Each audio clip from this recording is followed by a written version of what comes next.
Total Energy, alors qui a passé son assemblée générale hier et qui se démarque aussi ce matin. Oui, tout à fait. Alors Total, c'est impressionnant. J'étais venu sur ce plateau fin avril. À l'époque, le cours était tout juste à 47 €. Et depuis, effectivement, on est monté. Aujourd'hui, on a dépassé les 54 encore.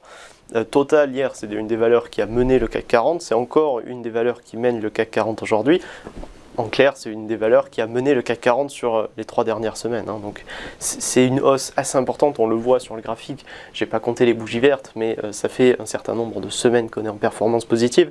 On a une performance de plus de 21% depuis le 1er janvier. Donc c'est assez significatif pour Total. On a eu l'Assemblée Générale, effectivement, hier, notamment sur la résolution climat qui a été largement approuvée par les actionnaires.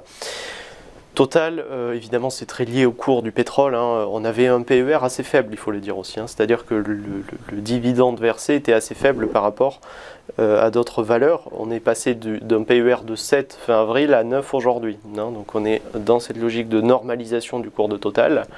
Total qui performe largement. Fin avril, j'étais revenu sur la résistance des 60 €. C'est vrai que c'est difficile de se fixer des seuils de résistance à ce niveau. Ce qui, à mon sens, va se produire dans les prochaines semaines, c'est que les investisseurs vont plutôt commencer à regarder pour des prises de bénéfices éventuelles sur Total. On n'en est pas encore là, mais il faut s'attendre à que, par exemple, si le rebond du luxe se confirme ou si le rebond des valeurs bancaires se confirme, eh bien forcément ça se fasse légèrement au détriment de Total, bien que Total profite largement de la hausse du cours des matières premières. Donc Total, encore une fois, c'est une valeur à garder en tête, ne pas justement entrer massivement peut-être à l'achat à l'excès.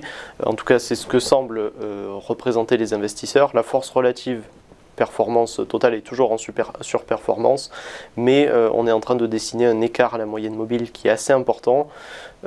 Déjà, on pourra aller chercher le seuil des 55, puis des 60 €.